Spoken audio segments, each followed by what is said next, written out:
I spent months building a $4,000 custom gaming PC for my son, but my stepbrother's kids dumped soda on it while my stepmom laughed. If my son's kids can't have one, neither can yours. My dad just shrugged. I smiled, walked out quietly, and what I did next sent the whole family into a panic. You know that feeling when your entire world gets turned upside down, not by some random act, but by the very people who are supposed to be family? Well, for me, that moment came when my stepmom, with a sickly sweet smile, orchestrated the destruction of the most precious gift I'd ever given my son, all out of pure spite. My name is Evan, and I'm 32. For a year and a half, I poured every spare penny, every extra hour, into a single goal, giving my son a gift I'd only ever dreamed of at his age. He had just turned 14, a straight-A student, a genuinely good kid. Honestly, he was one of the few people in my life who made me feel like I was actually doing something right as a dad. Growing up, my house wasn't exactly a playground. Fun was, let's say, discouraged. So, when my son started getting really into gaming, I knew I had to go all out for him. I wasn't going to let him be stuck with some ancient hand-me-down laptop or a console that lagged more than it played.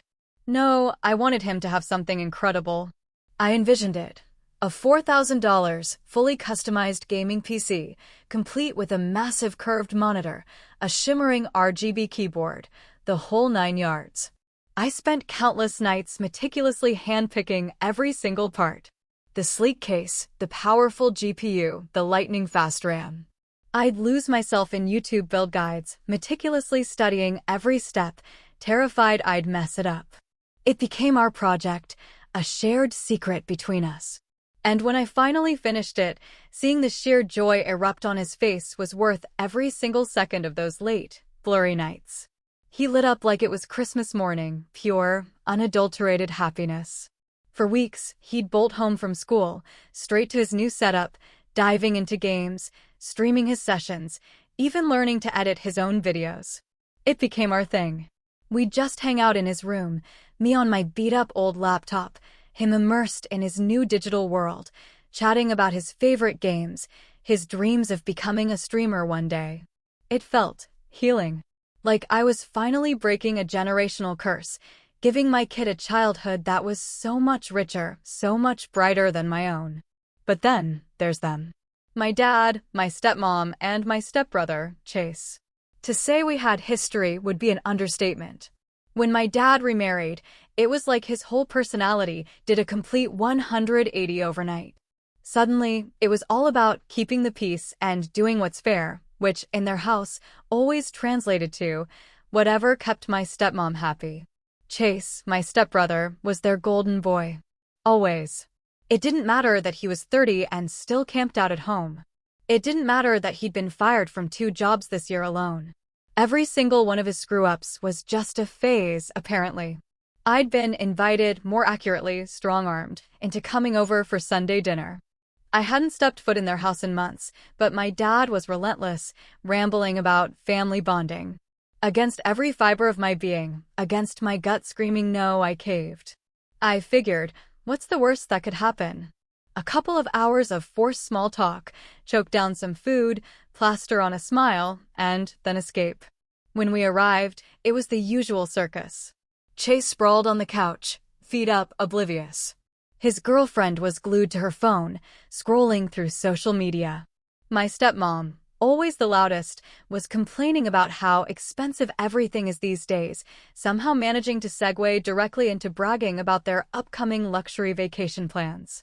My son, sensing the tension, clung to my side, clearly uncomfortable. We powered through dinner, thankfully, without any major blow-ups. Then it happened. My stepmom, with a casual, almost too sweet sing-song tone, asked my son how he was enjoying his new computer. Looking back, that tone should have been a blaring siren, a neon sign flashing danger. My son, still a little shy, lit up and started telling her about the games he'd been playing. Suddenly, Chase's kids, who had been rampaging through the house like a small, screaming horde all night, perked up. Immediately, they started clamoring, "Can we see it? Can we come over and see it?" I hesitated. A deep, instinctual warning bell rang in my head. But then, my dad gave me that look. You know the one. The subtle yet powerful glare that screams, "Don't you dare make things difficult, Evan." So, trying to be the polite and accommodating son, I agreed. I told them they could come over the following weekend for a short visit. I genuinely believed it would be harmless. They'd look at it, maybe play for a few minutes under strict supervision, and that would be the end of it. What actually unfolded was a nightmare beyond anything I could have ever imagined. The next weekend, they showed up. And within 5 minutes, Chase's kids were pounding on the keyboard, mashing every button on the mouse, shrieking over each other about whose turn it was. I tried to keep my composure, I really did. But then, one of them, with a wild swing, knocked over a full energy drink. It exploded all over the desk, inches from the tower. That was it. I shot up, my voice tight. Okay, that's enough. We're done. That's when my stepmom laughed. Not a sheepish, embarrassed little chuckle, but a loud, sharp, almost triumphant cackle. The sound made my son's face crumple, his excitement vanishing instantly. "Oh, come on, Evan," she scoffed. "They're just kids. Don't be so uptight." I bit back the scathing retort bubbling in my throat. I just moved, grabbed a cloth, wiped down the sticky mess, and firmly told the kids we were finished. I started shutting everything down, my hands trembling slightly with contained rage. I desperately hoped that was the end of it. God, I wish it had been. Just a week later, my dad, incredibly, invited us over again. This time, my gut was practically screaming at me, but my son, sweet kid that he is, pleaded with me, worried about making things worse. So, against every instinct, we went. And that's when it happened. The moment everything between us, between me and my son and them, irrevocably snapped. We walked in, and Chase's kids were already there, sprawled on the couch, grinning. My stepmom greeted me with this absolutely sickeningly sweet smile. "We've been talking," she purred, "and we decided it wasn't fair that your son has such a fancy computer when my grandbabies don't." I froze. My mind blanked, desperately trying to process what she was implying. And then she twisted the knife, casually adding, "So, we stopped by your place earlier. Hope you don't mind. And let the kids have some fun." A cold dread seeped into my bones. Stopped by. What did that even mean? Then my son, standing next to me, went ghost white. He didn't even speak above a whisper. "Dad," he choked out, "my PC." Panic. Pure, unadulterated panic surged through me. I didn't even say goodbye. I just grabbed my son and we tore out of there. I drove home faster than I ever should have, my heart hammering against my ribs. When we burst through the front door, my stomach actually dropped. The scene was devastating. My son's beautiful, custom-built PC was drenched. Sticky soda was dripping everywhere, oozing down the case. The pristine curved monitor was stained, and the vibrant RGB lights were flickering, dying, then going completely black. The sickening smell of burnt sugar and fried electronics hung heavy in the air. My son just stood there, utterly silent, his face devoid of emotion. But I felt it. A hot wave of pure, incandescent anger ripped through me. And then I heard it. Her laugh. My stepmom. She had followed us. She was standing in my doorway, arms crossed, a smug, triumphant smirk on her face, like she'd just won some twisted game. "If my son's kids can't have one," she said, almost cheerfully, "neither can yours." My dad just stood there, shrugging, as if this was a perfectly rational, reasonable outcome. Chase couldn't even meet my eyes. In that moment, something inside me clicked. I wasn't okay, not by a long shot. But I found myself smiling. It wasn't a happy smile, it was a smile of cold, hard realization. I didn't yell. I didn't cry. I just looked at them, my voice surprisingly steady, and told them to leave. That was the moment everything changed. I didn't sleep a wink that night. Not a single second. After my son quietly retreated to his room, I just sat in the living room, shrouded in darkness, staring at the ruined PC. The monitor was utterly dead. The vibrant RGB lights, once so full of life, refused to flicker back on. The inside of the case was still a sticky, sugary mess, and the soda had dripped onto the carpet, leaving a dark, sickening stain. The smell. God, the smell was unbearable. Burnt sugar and fried electronics, a constant, acrid reminder. My mind kept replaying the scene. My stepmom, standing there, smiling. My dad, shrugging as if this was just some minor spat over a TV show. But my son, that's what truly tore me apart. He hadn't cried. Not a single tear. He'd just walked to his room, quietly shut the door, and stayed there. That's how I knew, with a horrifying certainty, how profoundly this had wounded him. He didn't want me to see his pain. The sheer hatred I felt for what my family had done to him, to us, was consuming. The next morning, with a cold clarity, I texted my dad. I told him, explicitly, that he and his wife were not welcome in my home until they apologized and paid for every single cent of the damage. No response. For hours, nothing. Then, finally, a message popped up. It was from my dad. "Evan, don't be dramatic. They're just kids. You should have been more careful if it meant that much to you." I stared at the screen, disbelief warring with a fresh wave of fury. More careful? I had spent months, saving and meticulously building that PC. I'd taught my son to keep his desk organized, to keep drinks away, to treat it like it was precious, because it was. And somehow this was my fault? By the end of the day, my phone was blowing up. Messages from my stepmom flooded in, each one more infuriating than the last. "It's not that big of a deal. You can just buy another one. Don't punish the kids for being curious." And my personal favorite, the one that made my blood boil. "If you can afford to waste money on toys, you can afford to share." Share. That word was a venomous insult. As if I was hoarding some commodity.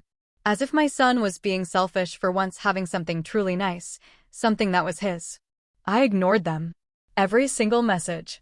For 3 agonizing days, I didn't reply to a single word. Instead, I spent my evenings frantically researching whether the PC could even be salvaged. The verdict was brutal. Most of the components were utterly fried. The GPU, the heart of the machine, the single most expensive part, was completely dead. It was gone. When I finally called my dad, my voice was unnervingly calm. Too calm, probably. "You're paying for this," I stated, my words precise. "Or I'm pressing charges. I have cameras in the house. I know exactly when they were here. I know who did it." Silence stretched on the other end of the line. Then, a weary sigh. "Evan, don't make this a legal issue. Family doesn't sue family. Family," I shot back, my voice rising slightly, "doesn't destroy each other's property." And that's when he dropped the bombshell. The line that, in an instant, laid bare exactly where his loyalties truly lay. "Look," he said, "your stepmom already feels bad. Just let it go. You'll only make things worse." Worse? Worse. As if this wasn't already bad enough. As if watching my kid lose the one thing he loved most in our house was just some minor, easily overlooked inconvenience. And then came the classic, manipulative guilt trip. "You know, Chase is having a hard time right now. He's trying to get back on his feet. Don't you think your nephew and niece deserve to have a little fun, too? They don't have much." I could not believe what I was hearing. This wasn't about fun for his grandkids. This was about power. This was about control. About maintaining the twisted family hierarchy my stepmom had so carefully constructed, with Chase and his kids perpetually on top, and me and my son firmly at the bottom.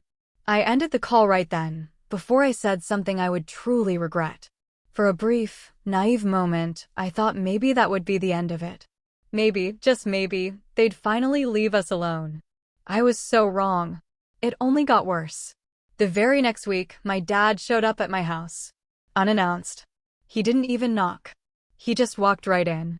I didn't even know he still had a key. Apparently, he'd held onto one from years ago. He made himself comfortable at my kitchen table and started talking like nothing, absolutely nothing, had happened. "Your stepmom's feelings are really hurt," he began.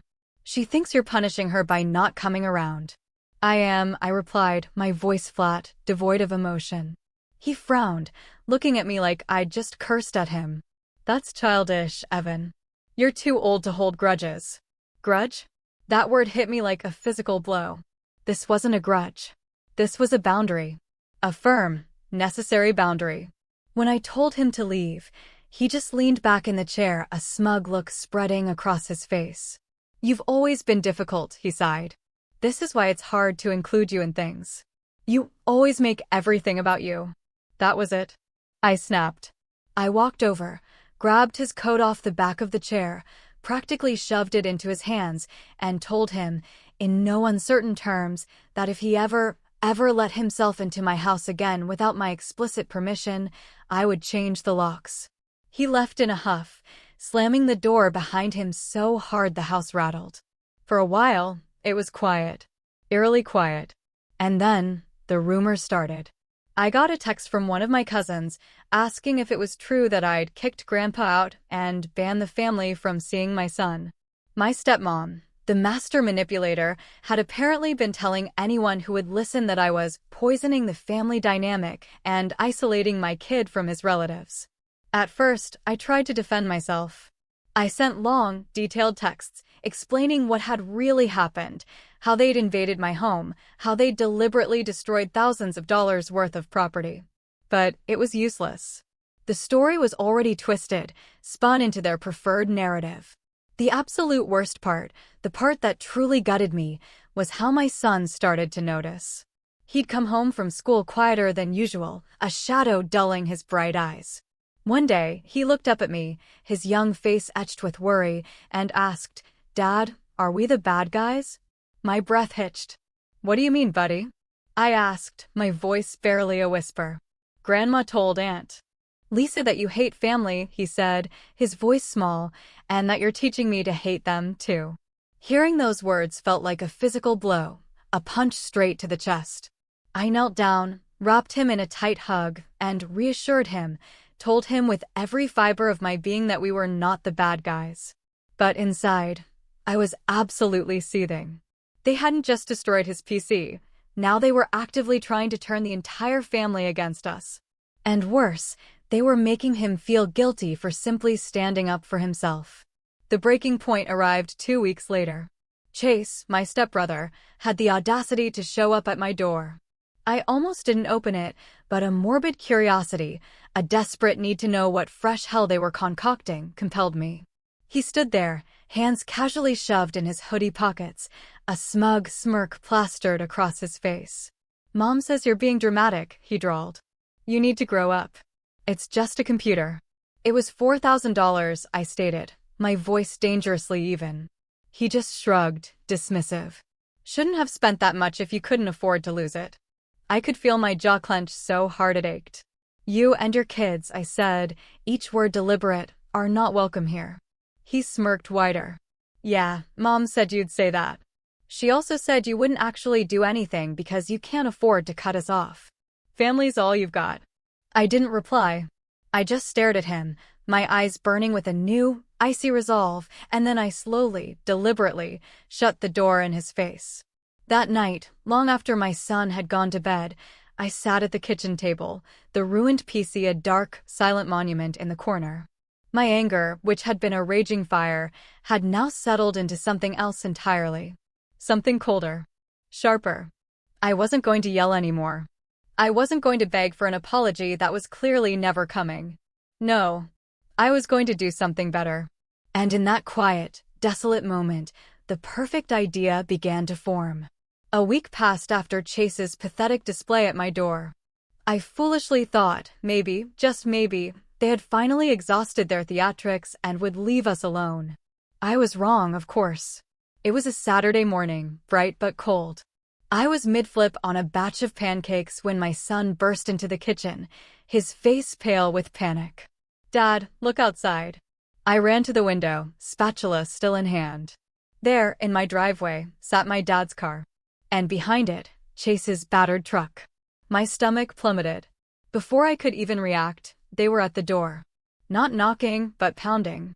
A heavy, aggressive rhythm that made my chest tighten with dread. This wasn't a friendly visit. I opened the door just enough to block their entry. "What do you want?" I demanded, my voice tight. Chase smirked, hands still shoved in his pockets. "We came to get the rest of it." "The rest of what?" I asked, utterly bewildered. He gestured vaguely towards the house. "The computer, the monitor, the keyboard, whatever still works." The kids want it for their playroom. I blinked at him, speechless. My mind struggled to comprehend the sheer audacity. It doesn't work, I finally managed. They broke it. Yeah, he said, completely casual, like we were discussing the weather. But maybe some parts still do. No point letting it sit here. My dad then chimed in, stepping forward. Evan, stop being difficult. It's just collecting dust. Let them have it. My hands were shaking, a cold fury rising within me. You think I'm going to give the people who destroyed it the rest of it? Are you insane? Watch your tone, my dad snapped, his voice sharp. No, I roared, louder than I intended. You watch yours. You broke into my house once already. You are not stepping foot inside again. Chase actually laughed under his breath. Look at you, getting all worked up over a toy. Pathetic. My son was right behind me now, clutching the doorway, his small body trembling. He didn't say a word, but I could feel his fear, not of them, I realized, but of me losing control. I took a deep, shaky breath, fighting for composure. You have 5 seconds, I said, my voice dangerously low, to get off my property before I call the police. They didn't move. For a long, tense moment, I genuinely thought I would have to follow through. Then, finally, my dad shook his head in disgust, a defeated expression on his face, and turned to leave. Fine, he muttered, but don't expect us to come running next time you need help. As if they had ever helped me before. I slammed the door and locked it, the sound echoing through the suddenly silent house. My son, still silent, retreated back to his room. Breakfast was ruined. The whole day was ruined. But the real betrayal, the true gut punch, came the very next day. Sunday afternoon, my phone rang. It was my cousin Jenna, one of the few relatives who hadn't completely fallen into my stepmom's twisted narrative. Her voice was hesitant, laced with an obvious discomfort, like she wasn't sure she should even be telling me this. Evan, she said slowly, did you know your dad's having a family meeting tonight? I frowned, a knot tightening in my stomach. No. Why? Because it's about you. My stomach lurched. Apparently, my stepmom had orchestrated a full-blown family gathering. Half the relatives were at her house, specifically to discuss the situation with me. The plan, Jenna whispered, was to stage some kind of intervention. They wanted to sit me down, tell me I was being toxic, and then demand that I let Chase's kids use whatever was left of the PC to keep the peace. I thanked her, my voice strained, and hung up. I didn't go to their so-called family meeting. I didn't even acknowledge it. But I didn't have to. They brought the meeting to me. Monday morning, an email landed in my inbox. Not a text, not a call, but a formal, cold email from my dad, as if he were my boss and I was some delinquent employee. It was long, stiff, and utterly devoid of warmth. Evan, it began, your behavior over the past few weeks has been unacceptable. You have alienated yourself and your son from the family, refused to cooperate with reasonable requests, and continued to escalate a situation that could have been resolved peacefully. Until you are willing to sit down with us and talk like an adult, you are not welcome at family gatherings. If you continue to keep your son away from his grandparents, we will pursue other options to ensure he maintains a relationship with us. Other options. The implication hit me like a freight train. They were threatening to go to court, to drag me into a legal battle over my own son. All because I wouldn't let them trample all over our boundaries, all over our lives. Something inside me snapped. This wasn't about the PC anymore. It wasn't even about the $4,000. This was about power. About control. About reminding me exactly where I stood in their twisted family pecking order. For days, I walked around in a fog. I barely ate, barely slept. My son noticed. One night, he came into my room, his voice barely audible. Dad, he whispered, are they going to take me away? Hearing those words almost broke me completely. I knelt down, pulling him into a hug so tight he squirmed. No, I said, my voice firm, thick with emotion. Nobody is taking you away. I promise you that. But inside, my mind was spinning, frantic. If they were willing to go this far, to threaten court, to lie about me to the rest of the family, what would they do next? The answer came faster than I expected. That Friday, I arrived home from work and saw something on my porch that made my blood run absolutely cold. A plain cardboard box. At first, I thought it was a package I'd ordered. But as I got closer, I saw the handwriting. My stepmom's. Inside, nestled amongst scorched fragments, were the charred, mangled remains of my son's GPU and motherboard. The very components I'd carefully pulled from the case, hoping against hope to salvage. They hadn't just been damaged by soda. They'd been smashed with a hammer. Taped to the inside of the box was a note, scrawled in angry black ink. "Stop acting like a victim. This ends when you stop fighting us." I sat on the porch for a long time, staring at that box. My hands were shaking, yes, but for the first time in weeks, my mind felt incredibly, terrifyingly clear. They had crossed a line. This wasn't just disrespect anymore. This was war. And I knew, with absolute certainty, exactly how I was going to win. I didn't open that box right away. I just sat there on the porch, frozen, staring at it until the sun dipped below the horizon. The streetlights flickered on, one by one, casting long shadows, but I couldn't move. When I finally did, I didn't bring the box inside. I left it there, a grim monument to their cruelty, and went to bed without a single word to my son. That night, I lay awake, staring at the ceiling. Every hurtful word my dad had ever uttered, every triumphant laugh from my stepmom, every smug look from Chase, they all replayed in my head like a broken, vicious record. I kept hearing my son's terrified voice, "Are they going to take me away?" And for the first time in years, I felt completely, utterly powerless. Over the next few days, I just shut down. Emotionally, physically. I went to work, came home, cooked dinner, went to bed. Rinse, repeat. I barely spoke to anyone. Even my son started looking at me with a quiet concern, like he wasn't sure how to reach me anymore. I hated that. I hated that I was doing to him exactly what my dad had always done to me, going silent, shutting him out. One night, he came into my room and sat on the edge of the bed. "Dad," he said softly, "are we okay?" That question hit me like a physical blow. I sat up immediately, pulling him into a fierce hug. "Yeah, buddy," I choked out, my voice thick with unshed tears. "We're okay. I promise." But I knew deep down we weren't. Not yet. The next morning, I took those smashed components and that hateful note, and I locked them away in a box in the garage. I couldn't bring myself to throw them out. It felt like evidence now, like proof that I wasn't crazy, that this hadn't been an accident. I also went online and systematically changed the passwords on every single account I owned, bank accounts, utilities, even my streaming services. I called my landlord and had the locks changed on my house. And then I installed a brand new camera on the front porch. It wasn't much, but it felt like I was finally taking back a little bit of control, a small piece of our security. I stopped answering calls from my dad completely. When my phone buzzed, I just let it ring. When my stepmom sent her long, dramatic texts about how I was ruining the family, I deleted them without even reading past the first line. But walking away, setting those boundaries, came with a heavy cost. The more I pulled back, the more aggressive they became. Whispers started trickling back to me through cousins and old family friends. My stepmom was telling people I was mentally unstable, that I was brainwashing my son, that I was dangerous. At first, I tried to laugh it off, dismiss it as just more of her nonsense. But then, one of my son's teachers called me.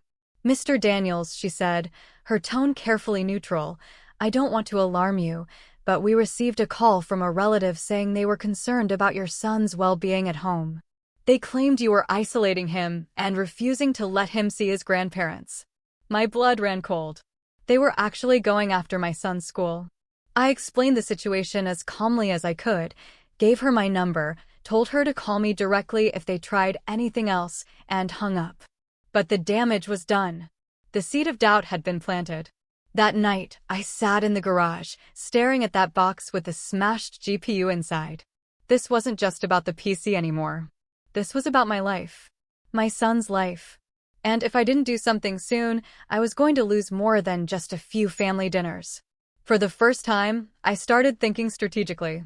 I grabbed a fresh notebook and started writing everything down. Dates. Times. Exactly what was said. Who was there. I printed out every email, every text. I saved screenshots, backed everything up to a secure cloud drive. And then I started making calls. Not to them, never to them, but to people who could actually help me. First, a lawyer. I didn't hire him on the spot, but I asked a lot of questions. What were my rights? Could grandparents really force visitation? What kind of proof would I need if this ever went to court? He told me repeatedly to keep documenting everything. Next, I called the computer repair shop. I knew the PC was dead, but I wanted an official report. Something I could show if I ever decided to press charges. The guy at the shop just shook his head when he saw the wreckage. This wasn't an accident, he said, his voice grim. This was deliberate. I asked him to put that in writing. He did.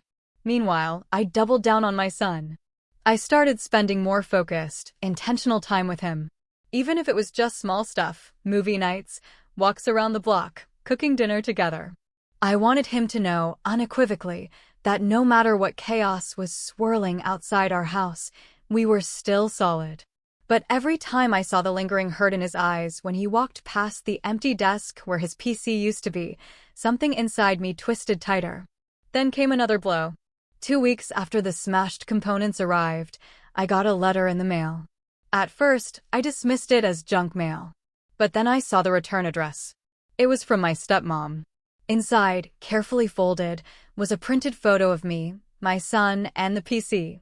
A picture I'd posted to Facebook months ago, full of pride after we first built it.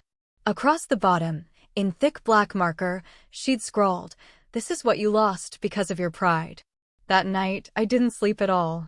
I sat at the kitchen table, the house completely dark, the hateful letter spread before me. And in that heavy silence, I made a decision. I wasn't just going to walk away anymore. I was going to make damn sure they never, ever had the power to hurt us again. The morning after I made that decision, something inside me shifted. The crushing weight that had pressed down on my chest for weeks wasn't gone, but it had transformed. It wasn't suffocating me anymore. It was sharpening me, focusing my resolve. I started by cleaning the house.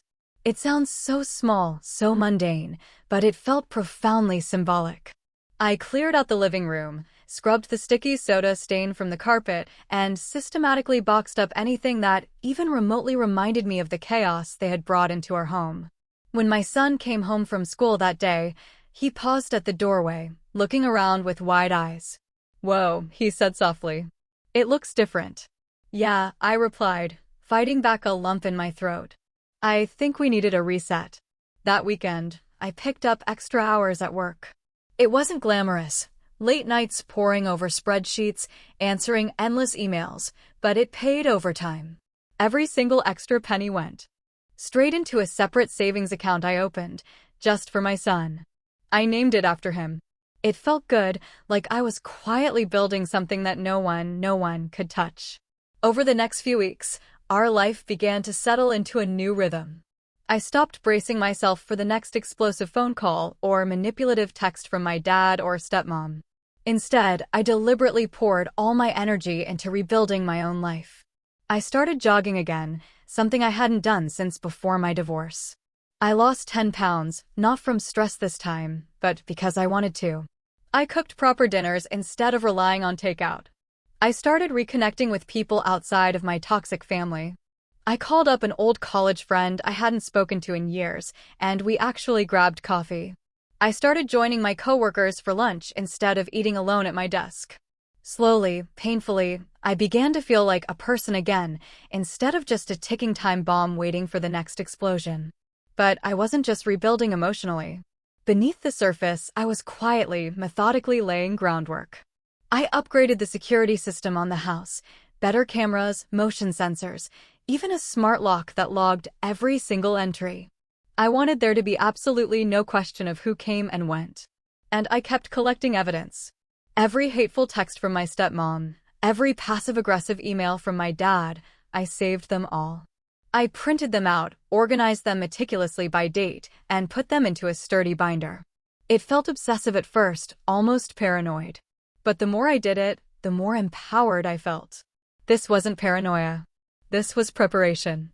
Meanwhile, my son started coming back to life, too. I noticed him laughing more, genuinely joking with me during dinner. One night, He shyly asked if we could rebuild the PC together. I hesitated. The cost had been a major hit to my savings, a real sacrifice. But then I realized this wasn't just about the computer. This was about giving him back something they had so cruelly taken from him. So, I said yes. We didn't go over the top this time. No extravagant $4,000 build.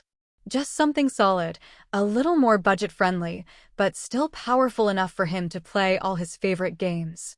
We spent 2 weekends piecing it together, and this time, he did most of the work, with me just guiding him.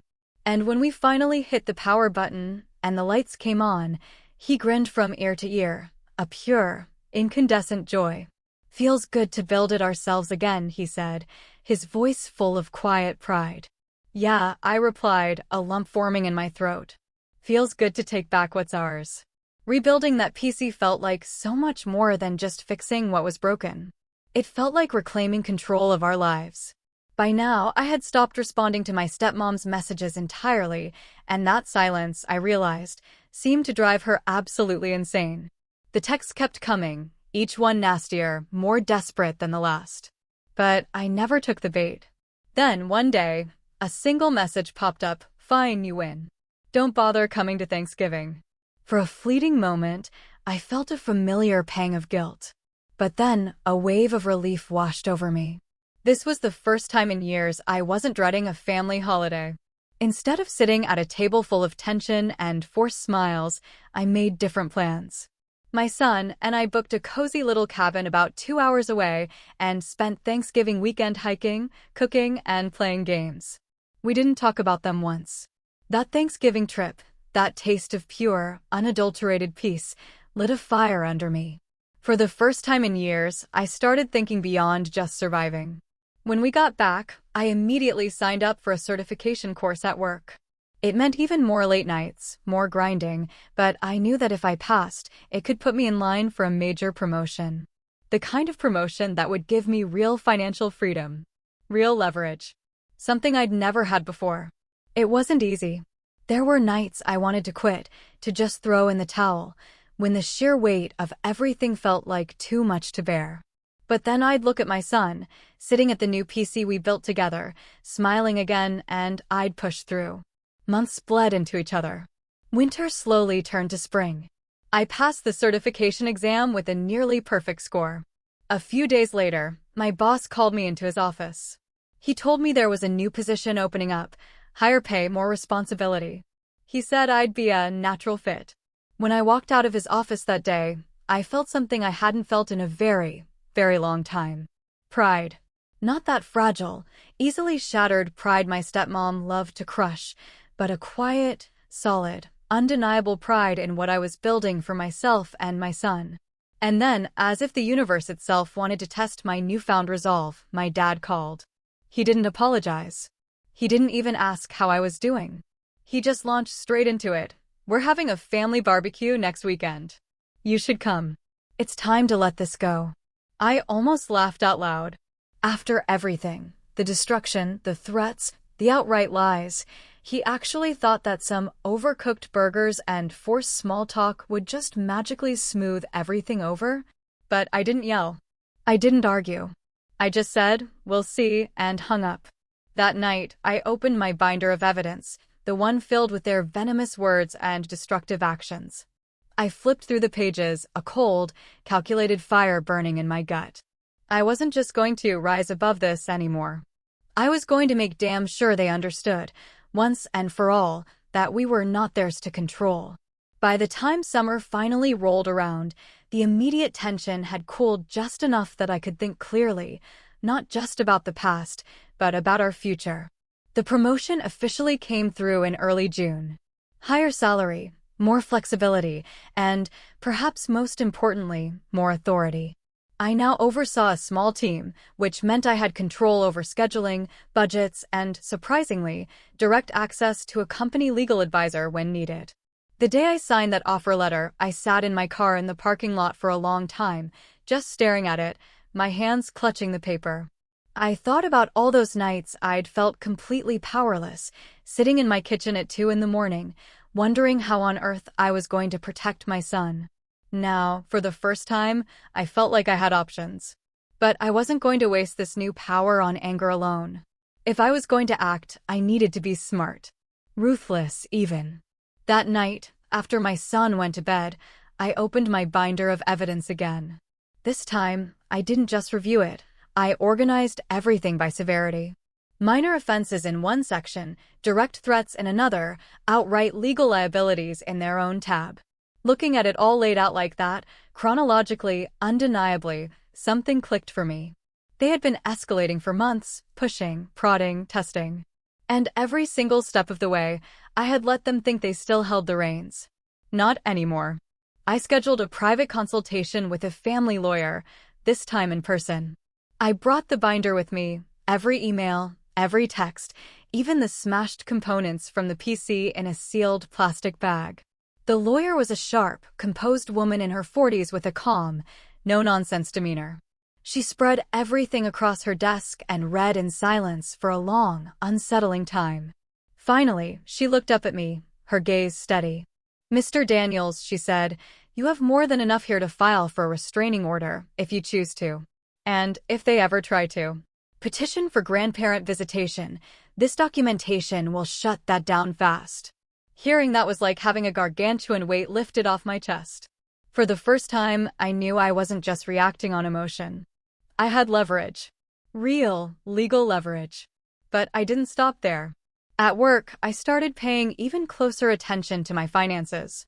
I maxed out my 401k contributions, opened a high-yield savings account, and even started a small side hustle doing freelance consulting on weekends. Every extra dollar went into building an impenetrable financial cushion, not just for emergencies, but for the day I decided to act. Meanwhile, my son was truly thriving. He joined a small online gaming team and started streaming regularly. One night, as I was passing his room, I heard him laughing with his friends, shouting callouts and strategies, his voice full of genuine joy.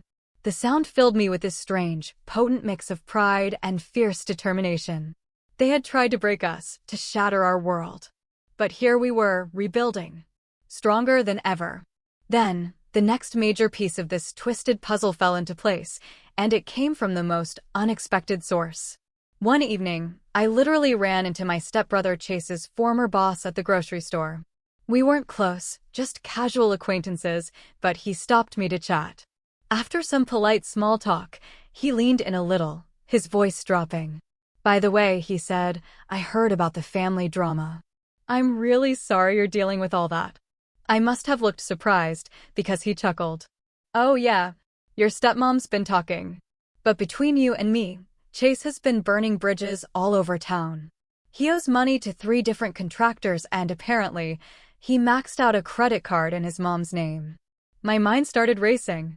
Chase had always been reckless with money, a total train wreck, but I hadn't realized it had gotten that bad. If he was in that much trouble, that meant he was vulnerable.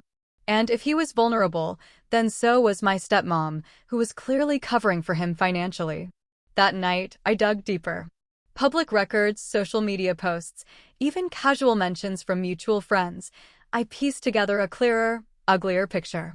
Chase hadn't been let go from his last job because of budget cuts, as my dad had claimed. He'd been caught misusing company equipment. The girlfriend he'd been bragging about? Gone. Their big move into a new house? It was a rental, and they were already 3 months behind on payments. I didn't tell anyone what I'd learned. Not yet. Instead, I kept collecting information. Quietly. Methodically. If they thought they had leverage over me because of family ties, I was going to make damn sure I had enough leverage to turn their entire narrative upside down. Then came the opportunity one hadn't been expecting, but felt like destiny. One afternoon, my boss called me into his office. "Evan," he said, "I've been seriously impressed with how you've handled the new role. We've got an opening for a project lead on a big client account, and I think you'd be perfect for it." The client? A mid-sized local business that, as fate would have it, happened to employ Chase on a trial basis after he'd burned through his last job. I kept my face completely neutral, but inside, something cold and focused ignited. This was it. I accepted the project lead position, and over the next few weeks, I carefully navigated my new role. I didn't go after Chase directly. That would have been too obvious, too messy. But I made absolutely sure that every single decision I made on that project was airtight. No favoritism. No shortcuts. No room for anyone to accuse me of bias or personal vendetta. All the while, I kept building my case at home. I met with my lawyer again, this time discussing what a full, no-contact order would look like and how quickly it could be filed if necessary. I updated my security system settings to automatically back up all footage to an off-site server. And then I started planning for the barbecue. Yes, I had decided I was going to go. Not to reconcile, not to make peace. That ship had sailed and sunk ages ago. No, I was going to go to watch. To listen. To see how they acted now that I wasn't the quiet, powerless version of myself they were so used to. The night before the barbecue, I sat at the kitchen table with my son. "Tomorrow might be interesting, buddy," I said, choosing my words carefully. He looked up from his drink, a flicker of apprehension in his eyes. "Do we have to go?" I smiled a little. "No, but I want to. I think it's time they see that we're not scared of them anymore." He nodded slowly, and for the first time since this whole nightmare began, I saw a spark of excitement in his eyes, not dread. The morning of the barbecue, I woke up before my alarm. The air felt charged, electric, almost vibrating with anticipation. My son was unusually quiet as he ate breakfast, and I could tell he was nervous, his little hands gripping his cereal bowl. I put a hand on his shoulder, squeezing gently. "Remember," I said, "we're not going there to fight. We're going there to watch. We stay calm, no matter what." He nodded, a flicker of understanding in his eyes. "What if they try to start something?" "Then we let them," I said, my voice steady, resolute. "And we make sure everyone sees who they really are." We arrived a little after noon. My dad's backyard was already bustling with activity. Cousins, uncles, neighbors, all of them chatting and laughing as if nothing, absolutely nothing, had ever happened. My stepmom spotted us first. Her smile looked friendly enough, but her eyes, I noticed, narrowed almost imperceptibly. "Well, look who finally decided to show up," she chirped, loud enough for half the yard to hear. I didn't rise to the bait. I just nodded politely and said, "Thanks for inviting us." For the next hour, I played the part perfectly. I helped set out drinks, made polite small talk, even managed a few genuine laughs at some harmless jokes. My son stuck close to me, a quiet shadow, but I could feel him relax when he saw that I wasn't engaging, wasn't taking their familiar bait. But I wasn't there just to be polite. I was there to set the stage. When everyone finally sat down to eat, plates piled high, I stood up and cleared my throat. "Before we get started," I announced, my voice carrying clearly across the patio, "I just want to say something." The table went absolutely quiet. A ripple of nervous glances passed through the relatives. My stepmom crossed her arms, her jaw tight, clearly bracing for an argument. "I know there's been a lot of tension these last few months," I said calmly, deliberately. "And I know a lot of stories have been going around. So, I brought something." I reached into my bag and pulled out a thick manila envelope, setting it squarely on the center of the table. Inside were copies of everything. The hateful texts, the manipulative emails, the heartbreaking photos of the destroyed PC, even the official report from the computer repair shop, unequivocally stating that the damage was intentional. I passed them down the table, silently, letting each person examine the undeniable truth. At first, no one said a word. The silence was deafening. Then, my cousin Jenna, bless her heart, finally broke it. "Wait," she whispered, her voice full of shock. "This is what actually happened?" "Yes," I said simply. "This is what happened." And instead of apologizing, they doubled down. They threatened legal action. They sent this. I held up the crumpled, hateful note that had been taped inside the box with the smashed components. The note that had been delivered to my home, in front of my son. All eyes turned to my stepmom. Her face went pale, a sickly white, but she quickly tried to recover. "This is completely out of context," she blustered. "He's exaggerating." "I have video footage," I stated, my voice steady, unwavering. Timestamped. Saved to multiple backups.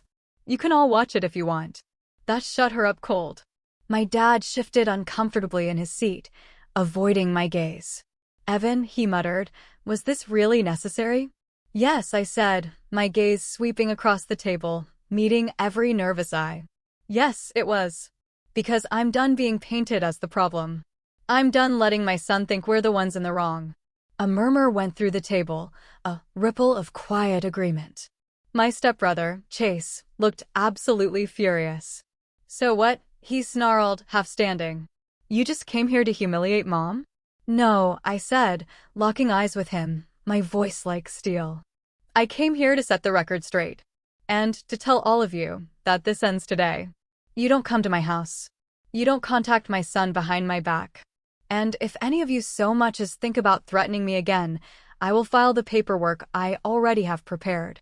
I pulled out a second envelope, this one containing the drafted no-contact order my lawyer had prepared, and deliberately placed it next to the first.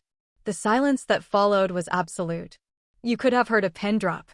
Then, slowly, Jenna nodded, a look of grim admiration on her face. Honestly, she said, good for you, Evan. One by one, other relatives began to speak up. A few remained neutral, clearly uncomfortable, but several, to my surprise, openly sided with me. One uncle even turned directly to my stepmom, his voice sharp with disapproval. Why would you destroy the kid's computer? That's just cruel. I could see the shift happening in real time. The power they'd held over me, over the family narrative, was slipping away. Their carefully constructed facade was unraveling before their very eyes. My stepmom finally stood up, her chair scraping loudly across the patio in a shriek of indignation. This is ridiculous, she snapped, her voice cracking with rage. You all are taking his side. After everything I've done for this family. No one answered her. She stormed into the house, slamming the door behind her. My dad followed a few minutes later, muttering something under his breath. His shoulders slumped. But I wasn't done. Later that week, I put the second half of my plan into action. At work, I finalized the project I'd been leading, the one that, by perfect coincidence, involved Chase's employer. The client had been extremely impressed with my performance. During the final review meeting, they specifically asked for feedback on their new hires, including Chase. I kept my tone professional, factual. I didn't lie, I didn't exaggerate. I simply laid out the facts, missed deadlines, ignored procedures, the day he left early without notifying anyone. It wasn't personal, it was the unvarnished truth of his performance. 2 weeks later, I heard through the grapevine that Chase's trial period hadn't been extended. I didn't gloat. I didn't even bring it up to my dad. But inside, I felt something settle, like the scales of justice had finally started to balance. And then came the last, quiet step. I called my lawyer one final time and filed the no-contact order. There was no drama, no shouting, no explosive showdown.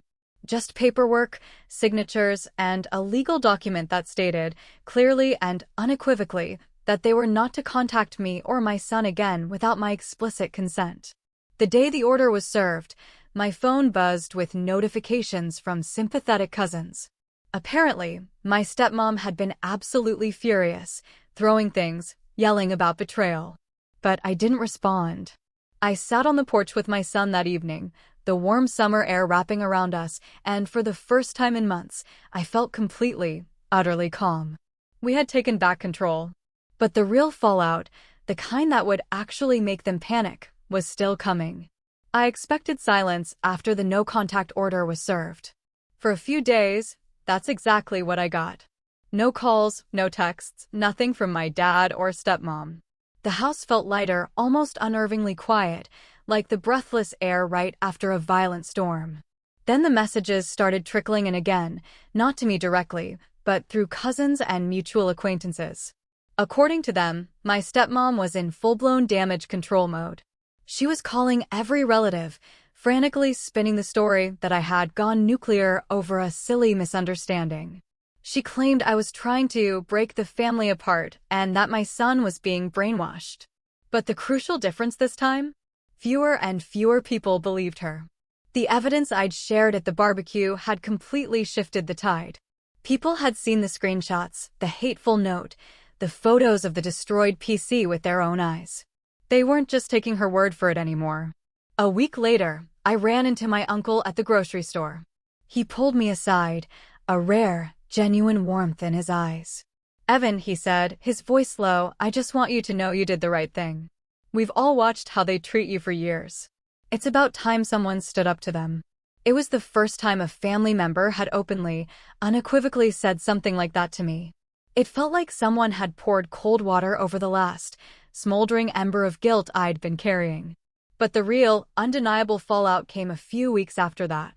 I received a letter in the mail, not from my stepmom this time, but from my dad. It was short, curt, and to the point.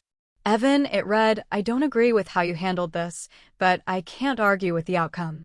Things have gotten tense here since the order was served. Your stepmom is upset, but Chase finally moved out last week. I think he's living with a friend now. Take care of yourself, Dad." I read it twice, then a third time, trying to decipher the unsaid words, the subtext. Chase had moved out. That didn't sound voluntary. Sure enough, a few days later, a quiet message arrived from Jenna. "You didn't hear this from me," she wrote, "but your stepmom and Chase had a massive fight. Apparently, she found out he'd been taking money out of her account without telling her. She kicked him out." I stared at the screen, a slow, cold satisfaction spreading through me, like ice water filling my veins. The very son she had spent years elevating above everyone else, the golden boy she had prioritized relentlessly, had betrayed her. And not in some small, petty way, but in the one way she simply could not ignore: money. After that, the family's tone changed completely. My dad didn't try to contact me again. My stepmom stopped sending her veiled threats and manipulative messages through other people.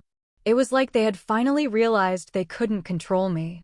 And worse, for them, the people they had so consistently prioritized over me were the ones who had actually, truly burned them. Meanwhile, my own life kept getting better, stronger. The project I'd led at work wrapped up successfully, landing me another raise. My son's streaming channel started to take off. Not huge yet, but enough that he was earning a little money on the side, which made him glow with a quiet, undeniable pride. One night, as we sat on the porch, watching the sunset paint the sky in fiery hues, he looked up at me. "Dad," he asked, his voice soft, "do you think they'll ever say sorry?" I thought about it for a long moment, truly considering the possibility. "Maybe," I said, finally. "But whether they do or not, buddy, it doesn't matter. We don't need them to." And I meant it. The final nail in the coffin, the last decisive stroke, came at Christmas. For years, we'd been expected, no, demanded, to show up at my dad's house for the annual holiday dinner, no matter how uncomfortable, how tense, how utterly miserable it made us. This time, I didn't even wait for an invitation. I booked a trip for my son and me to a secluded cabin up north, packed the car, and left town on Christmas Eve. Halfway through the drive, my phone buzzed with a single text from my dad: "Are you coming?" I stared at it for a moment, then typed back, deliberately: "No, not this year. Not ever, unless things truly change." And then, with a profound sense of liberation, I turned my phone off and tossed it into the glove compartment. The cabin was perfect. Quiet. Snow-covered, with a little crackling fireplace and, blissfully, no cell service. My son and I cooked dinner together, played board games, and watched the soft snowfall outside. At one point, he looked at me across the table, a genuine smile on his face. "This," he said, "is way better than sitting at Grandma's, pretending everything's fine." I raised my glass of cider, meeting his eyes. "To new traditions," I said, a profound sense of peace settling over me. When we got home after the trip, the house felt different. It felt like it belonged to us again. No tension, no dread, no constant, lingering fear that they would barge back into our lives. The box with the smashed components was still in the garage. For months, I'd kept it there, a grim reminder of what had been done to us. But that night, I took it outside, walked to the fire pit, dumped the charred contents into the trash, and set the empty box on fire. My son watched quietly from the porch until the flames finally died down, leaving only wisps of smoke. Feels like the last piece of it gone, he said softly, a deep exhale in his voice. Yeah, I said, standing beside him, my arm around his shoulders. It is. And as the last embers faded into the night, I realized something truly profound. I wasn't just free from them. I was free from the version of myself who had let them get away with it for so long. I took a deep breath, turned off the porch light, and walked inside with my son, finally, definitively, shutting the door on them and that painful chapter of our lives for good. If you enjoyed this story, don't forget to hit that like button, subscribe for more crazy Reddit tales, and ring the bell so you never miss the next one. And hey, share your thoughts in the comments. I'd love to know what you would have done in this situation.